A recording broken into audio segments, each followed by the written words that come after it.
Hello viewers, how are you? Welcome back to my channel Bengali cooking guides. Bengali cooking গাইডসে এসে গেছি আবার আর একটা সুন্দর রেসিপি নিয়ে। আজকে আমি চিকেন স্যান্ডউইচ করার জন্য আমি বনলেস চিকেন কিছুটা লবণ দেব, পাতিলেবুর রস, গোলমান্য একটু একটু জিঞ্জার গার্লিক পেস্টও দিয়ে দিলাম সামান্য।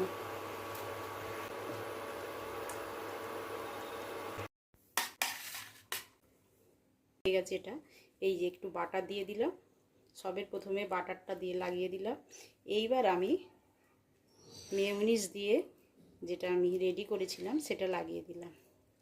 এবার আর একটা ওপরে দিয়ে দিলাম। দেখুন আমার স্যান্ডউইচ রেডি। দেখুন ভিউয়ার্স, লাঞ্চ বক্স আমি রেডি করে নিচ্ছি, আমার মেয়ের অফিসের টিফিন। এইভাবে আমি দিয়ে দিলাম, আর দিয়েছি